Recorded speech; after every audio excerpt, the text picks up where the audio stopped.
Artroplastia total de joelho é o tema do Prevê Saúde.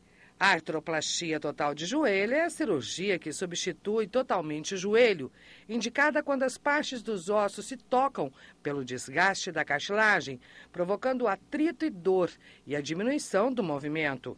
Com o tempo vem o inchaço e o joelho vai entortando. As superfícies danificadas dos ossos serão removidas e substituídas pelas próteses, que serão fixadas no lugar. Para falar sobre o assunto, o convidado do Prevê Saúde é o médico ortopedista Dr. Leonardo Barbi, formado pela Faculdade de Medicina da UEL, Universidade Estadual de Londrina, com pós-graduação em ortopedia e traumatologia e especializações em medicina do esporte na Universidade de Pittsburgh, Estados Unidos, e cirurgia do joelho pela Santa Casa de São Paulo. Para conduzir a entrevista, o apresentador do Prevê Saúde, médico oftalmologista, Dr. José Eduardo Marques. Eu gostaria muito de agradecer a presença do Dr. Leonardo aqui no nosso estúdio. Ele que aceitou o convite e vai poder falar um pouquinho a respeito das várias doenças que acometem o joelho. Leonardo, eu gostaria que você iniciasse o programa falando o que é artrose, quais são as principais causas desta doença. Joia, muito obrigado, Márcio. Olha, a artrose é uma afecção de tamanha importância dentro do contexto mundial de saúde, que ela foi considerada o principal mobilizador de movimentos de pesquisa e de estudo sobre o assunto, né, na última década. A própria Organização Mundial de Saúde chamou a década da articulação, né, a década que foi de 2000 a 2010, em função da importância cada vez mais exponencial de um problema que é basicamente degenerativo. Né? Lógico, existem algumas frentes de pesquisa tentando diferenciar se o processo artrósico ele é ou só degenerativo ou se existe algum processo inflamatório por trás da essência da fisiopatologia do processo. Mas, em resumo, consiste num processo de degradação da cartilagem articular, né? Um processo de degeneração, de perda progressiva, né? Bastante sintomático depois de uma certa altura de evolução, né? E que compromete uma porcentagem enorme da população em geral. E as principais causas, Leonardo? Quais são as principais causas desse tipo de problema? Joia. O processo degenerativo, ele tem vários fatores que incidem no seu aparecimento, né? Então seria multimodal, né? Então o fator hereditário ele é bastante significativo, talvez o mais importante deles, né? Um dos mais estudados, e se relaciona principalmente com o comportamento biomecânico das articulações, né? O comportamento biomecânico, ou seja, como que funciona na prática cada uma das articulações principais do corpo, ele é bastante estudado. Existem importantes laboratórios que estudam o comportamento mecânico, como que funcionam as articulações. E eles entendem que o funcionamento tem relação direta, é uma função direta da anatomia própria do paciente, da pessoa. Então, o fator genético, configurando a genética que determina um modelo estrutural da articulação e, com isso, um comportamento biomecânico que, quando defasado, que quando em prejuízo, levaria ao processo degenerativo, é um dos fatores mais importantes. E existem os fatores adquiridos, né, que são o uso em demasia da articulação, o uso errado da articulação, ao peso excessivo do corpo, né, e fatores secundários como menos importantes, mas também frequentes, como as sequelas de trauma, as sequelas de fraturas, que modificam o comportamento mecânico da articulação. Há muitos anos atrás, nós ouvíamos falar de jogadores que faziam aquelas infiltrações no joelho. Essas infiltrações, com o tempo, também acabam levando à artrose? A infiltração intraarticular, ela tem um efeito agudo, assim, bastante significativo no intuito de diminuir o processo inflamatório. Então, diminui a dor causada por uma inflamação, normalmente na membrana sinovial, que é uma membrana que recobre internamente a articulação, mas se sabe já há bastante tempo que isso degrada, auxilia no processo de degradação da matriz da cartilagem, né? Então, hoje, o processo a infiltração, ela sim tem o seu lugar na terapêutica da artrose, está reservada para situações mais específicas, né? Algumas profissões ou até modalidades de esporte que requerem mais do joelho, Leonardo? Bastante, né? O joelho é uma articulação que foi criada pelo nosso Criador para trabalhar como uma dobradiça, fundamentalmente.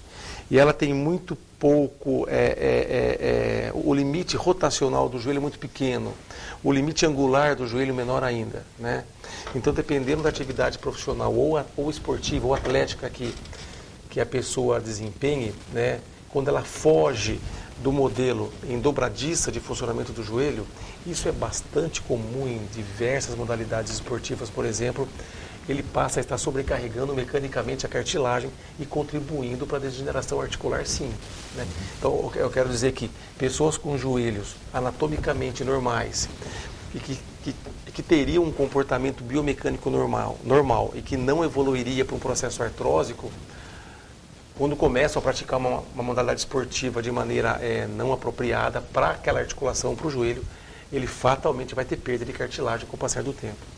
Quais são os sintomas que os pacientes informam o médico e que levam ou sugerem esse tipo de problema?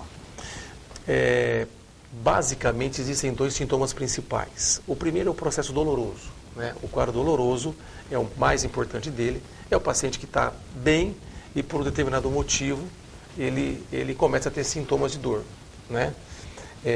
E um outro importante fator relacionado à articulação do joelho é a crepitação. É o joelho que começa a fazer barulho, né? Existem, obviamente, ruídos que são fisiológicos na articulação do joelho, né? Que são os ruídos que normalmente a pessoa até já está habituada com ela, porque são ruídos simples, esporádicos e que não causam dor. Mas existem ruídos que são crescentes, né? Normalmente preocupam porque ficam cada vez mais perceptíveis pela pessoa. Então esse é um importante motivo que faz o indivíduo procurar um médico já imaginando que tem alguma coisa de errada com a articulação. Geralmente esses desgastes, artroses, elas acometem os dois joelhos ou é geralmente um só? Não, como regra, partindo do princípio que a anatomia é a mesma, né, eles comprometem os dois. Só que em graus variados, né? Então, normalmente o joelho mais utilizado, seja por ser um joelho de apoio, ou até por ser um joelho que toma a frente de um movimento repetitivo ao longo da vida, ele é o primeiro a se manifestar, porque ele avança graus de artrose mais precocemente, graus maiores mais precocemente. Mas, na teoria, os dois têm a propensão e os dois provavelmente são comprometidos.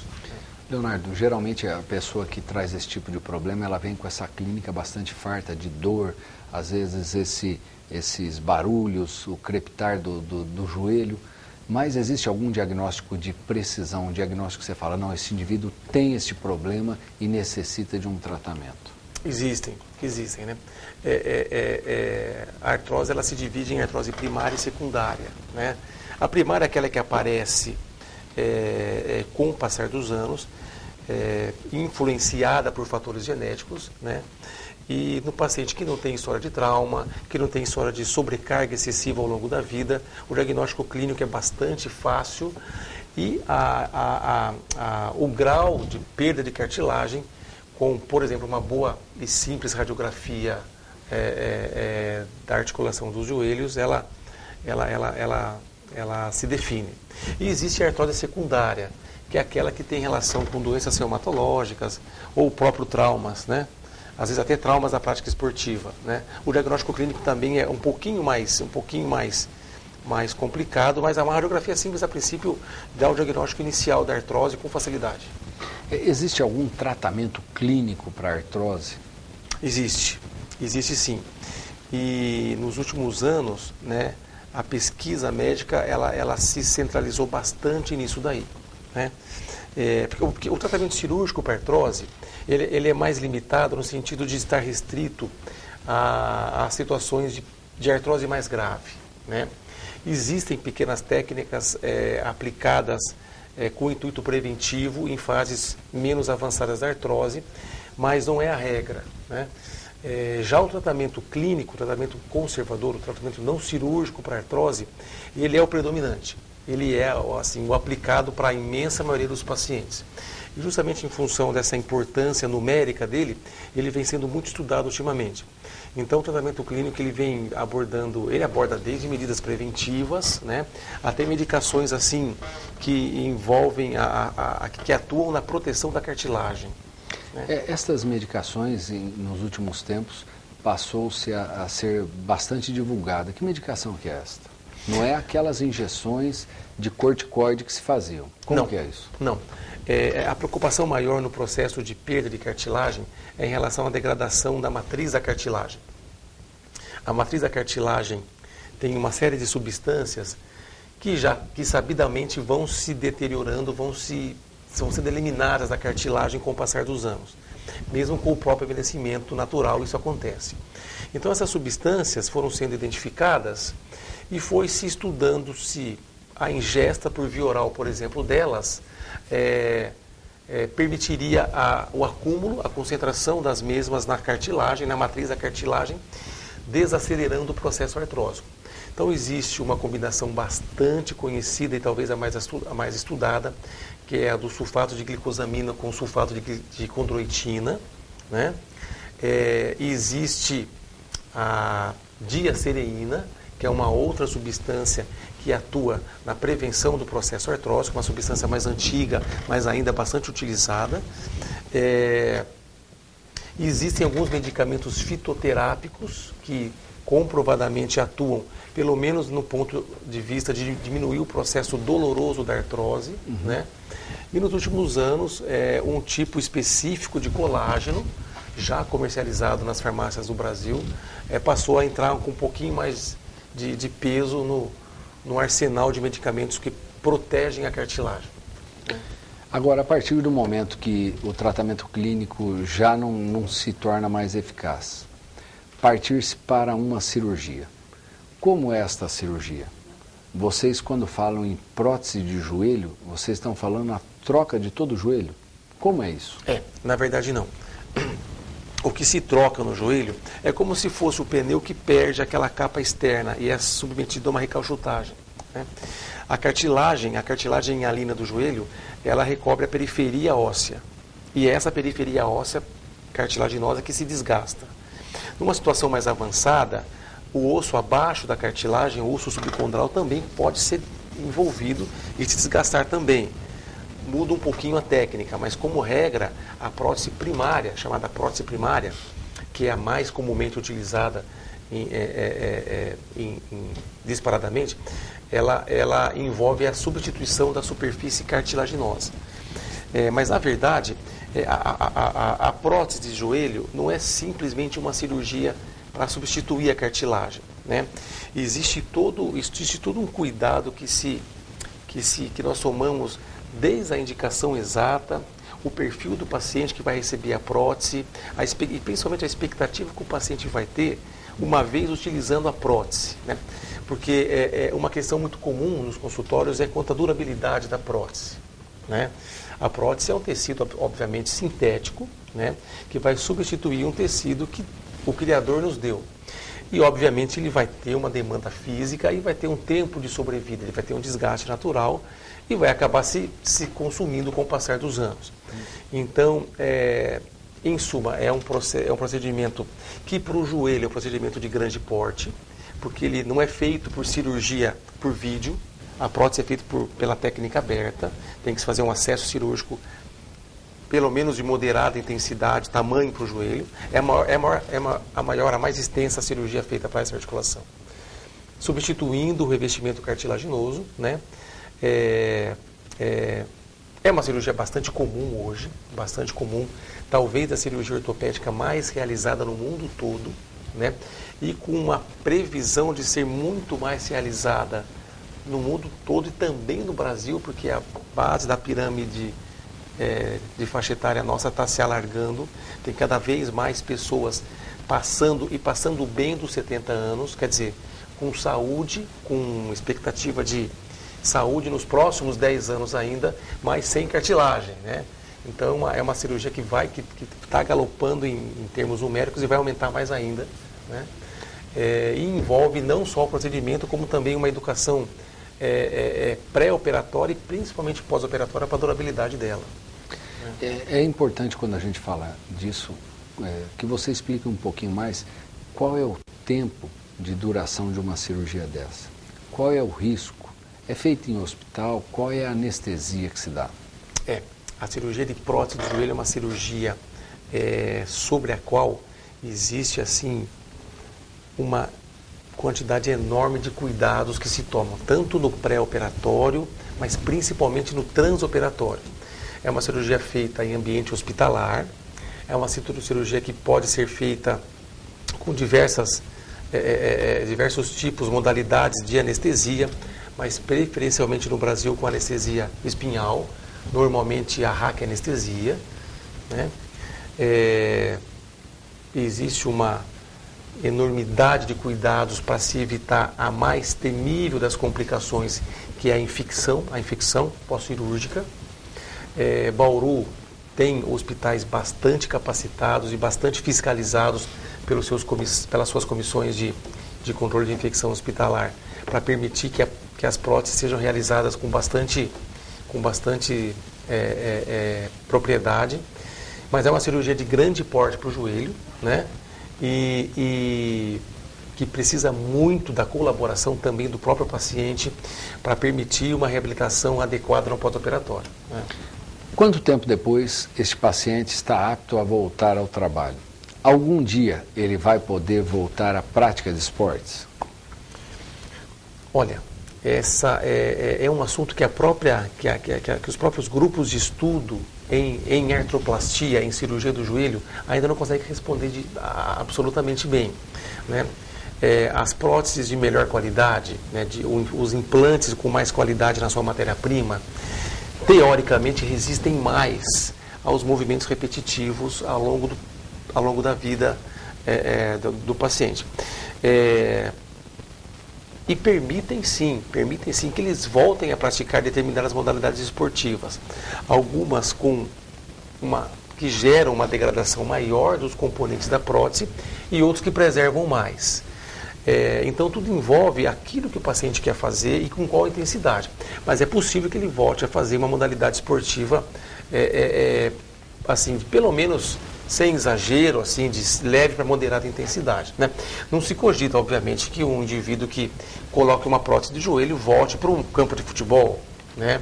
Ou que volte para uma partida de vôlei com muita intensidade, por exemplo, ou para uma partida de basquete que tem muita rotação. Mas ele pode sim voltar para a natação, ele pode pedalar, ele pode fazer caminhadas, ele pode fazer hidro com facilidade, né? Então ela permite sim um retorno a uma atividade esportiva, pelo menos para promover saúde, né? E quanto tempo depois ele volta às atividades normais, volta ao trabalho? Em média, depois de uns 2 a 3 meses, né? Isso porque a recuperação pós-operatória é um pouquinho lenta nas primeiras semanas, né? O ganho de movimento, o ganho de flexão, o ganho de total extensão às vezes varia um pouquinho, mas ele pode, com certeza, ele vai estar apto a uma atividade corriqueira sem muita demanda física aos 3 meses, com facilidade. Certo. Esse paciente que acaba de fazer esse tipo de intervenção cirúrgica, tem também que fazer fisioterapia no pós-operatório? Faz sim, né? Basicamente para controlar o processo de inchaço e o desconforto da dor que fica, é uma dor controlável, uma dor bem tolerável, mas que fica nas primeiras semanas e que é dizimada pela fisioterapia sim, né? E recuperar movimento, recuperar amplitude, arco de movimento, né? Leonardo, nós falamos aí que ela tem um tempo limitado, esta prótese. As próteses nacionais e a importada têm alguma diferença? Mais do que isso, qual é a média de tempo de duração de uma prótese nacional e de uma prótese importada? E se precisar substituir algum dia? É uma cirurgia muito delicada? Sim. Olha, existe realmente, então, a indústria de prótese nacional, ela vem evoluindo, né? Ela vem conseguindo desenvolver próteses com designs mais avançados que vão gerar uma durabilidade maior, né? Não existe nenhuma comparação entre as próteses nacionais e as próteses importadas. Mas as próteses importadas, elas têm mais estudos a longo prazo da sua duração, né? Mas existem situações em que a prótese nacional se encaixa perfeitamente, principalmente nos pacientes com uma demanda física menor, com uma necessidade de utilização do joelho em menor ênfase, com menos intensidade.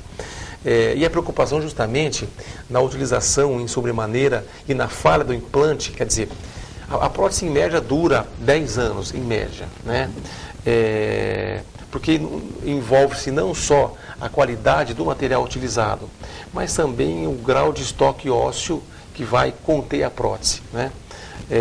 Mas em média 10 anos, isso é uma média, tem pacientes que chegam a 15, a literatura americana já está falando assim com bastante entusiasmo em 20 anos de duração de uma boa prótese, bem colocada, tecnicamente bem operada, justamente para se evitar, né, um segundo grande problema dessa cirurgia, que é a revisão, que é a troca dos implantes quando eles se desgastam, que é uma cirurgia muito mais agressiva, muito mais preocupante, normalmente feita num paciente com uma faixa etária já mais avançada, né, com mais alterações clínicas. Então, quando se fala, aquilo que eu disse anteriormente, em se preparar o paciente para uma cirurgia como essa, o cirurgião pensa também em como ele poderá estar daqui a 10 anos, 12 anos. Quer dizer, se ele é um paciente com uma expectativa e com potencial de que essa cirurgia primária dure a vida toda, ou se não, se ele vai fugir a essa regra e provavelmente vai precisar de uma troca cirúrgica numa situação em que ele vai estar provavelmente com mais debilidade clínica. Certo. Quais são as recomendações que o cirurgião ortopédico passa para o paciente no pós-operatório para que ele tenha uma prótese e uma recuperação saudável aí e que tenha uma longevidade maior nessas próteses? Sim, não foge muito da orientação usual, como para quem, por exemplo, se recuperou de uma fratura, né? As próteses permitem que ele volte, que o paciente volte. As próteses permitem que ele volte a um cotidiano assim muito próximo do que era antes. Porque os designs atuais dos implantes permitem ótima estabilidade no joelho comprometido pela artrose e uma amplitude de movimento bastante boa, né? Então, a maioria dos pacientes recuperam bastante a mobilidade e voltam a andar com facilidade rapidamente. Então, o cirurgião normalmente encoraja o paciente a fazer uma fisioterapia bem cuidadosa e a treinar a marcha, a voltar a tentar andar como andava antes, vencendo aqueles resquícios, né, da memória de como era, como que ele andava, como ele claudicava, né, a enfrentar uma situação que agora não vai doer mais, que não vai incomodá-lo mais. Uhum. Então, a gente, inclusive, aborda bastante nas consultas pós-operatórias essa recuperação, esse treino de marcha, para que ele aproveite bem aquilo que foi implantado, né? Já falando numa parte preventiva, o que nós devemos fazer para cuidar melhor do nosso joelho? Qual é a melhor prática de esporte? O que nós devemos fazer para preservar o máximo possível o nosso joelho? Tá. Falando especificamente da cartilagem articular, né? A cartilagem é um tecido de absorção de impacto, né? É um tecido que foi criado por Deus apenas para amortecer impacto. E ela tem limites, né? E nem sempre o limite de absorção de impacto da cartilagem ele é reconhecido pela pessoa que pratica uma atividade agressiva, né? Então, as atividades que geram impacto repetitivo, as atividades que geram mecanismos de rotação repetitivo, sem dúvida elas vão acelerar o processo de degradação, né? Eu convivo muito, eu atendo muito pacientes jovens, né, que frequentam modalidades esportivas com bastante frequência e com bastante intensidade. O tecido cartilaginoso é um tecido pouco vascularizado e ele é muito pouco doloroso, ele é muito pouco sensibilizado pela prática de uma atividade esportiva agressiva na faixa etária ali que vai dos 20 aos 40 anos, né? Quando existe exagero na prática de uma atividade esportiva nessa faixa etária, provavelmente ele vai entrar na sua quinta, sexta década de vida com perda de cartilagem. Então a primeira orientação que eu passo é: procure alguém na ortopedia que identifique alguns fatores que possam favorecer uma perda de cartilagem mais precoce.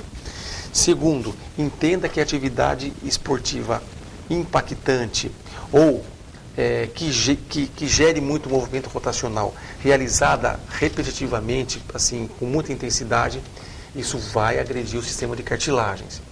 Terceiro, que ele procure ter qualidade muscular sempre trabalhada, principalmente se ele for um daqueles teimosos que querem fazer uma atividade impactante, intensa, toda semana. Então ele tem que ter uma qualidade muscular que consiga contornar a absorção de impacto para que a cartilagem não sofra muito, né? E se for necessário, controlar o peso, isso é uma coisa bastante importante, né? Bastante importante. 1 quilo a mais do que o peso ideal para o paciente gera de 4 a 7 quilos, vamos dizer assim, de carga para a articulação do joelho num passo, num degrau que ele sobe. Então existe uma orientação de controle ponderal bastante significativo. E em alguns casos a gente incorpora até na prevenção o uso de medicações para proteger a cartilagem.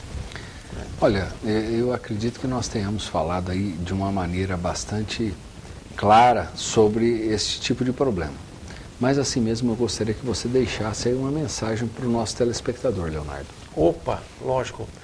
A mensagem maior que eu digo, ela está embasada nessa última pergunta, né? A solicitação da articulação do joelho, ela está sendo cada vez maior, não só porque a população em geral está vivendo mais e vivendo mais com qualidade, né? Mas também porque as pessoas mais jovens, elas estão cada vez mais concentrando, focando mais a prática de atividades esportivas que são mais agressivas, né? Então a mensagem seria essa: que todo mundo pelo menos entendesse que existe dentro do joelho um sistema de amortecimento que não é, pelo menos até agora, reprodutível, quer dizer, regenerável. O que se perde não se volta, e que ele entenda que a prevenção, ou seja, todo o mecanismo para que a cartilagem dure o máximo de tempo, é a alma do negócio, é o X da questão. Então, na verdade, não deve-se ter aqueles impactos, aqueles esportes que realmente judiem mais do joelho, porque lá na frente vai acabar pagando por isso. E que seja feito de maneira bem ponderada, bem comedida. Certo. Eu gostaria imensamente de agradecer a presença do Dr. Leonardo Barbi aqui no nosso estúdio, ele que é especialista de joelho, e tenho certeza que pôde explicar várias coisas a respeito desse assunto para você. Se ainda assim restaram algumas dúvidas, queiram encaminhar aqui para a TV Prevê. Tenho certeza que o Dr. Leonardo terá o maior prazer em respondê-las. A vocês, um muito obrigado. Fica aqui o convite para que na semana que vem estejamos juntos aqui para mais um Prevê Saúde. Tchau.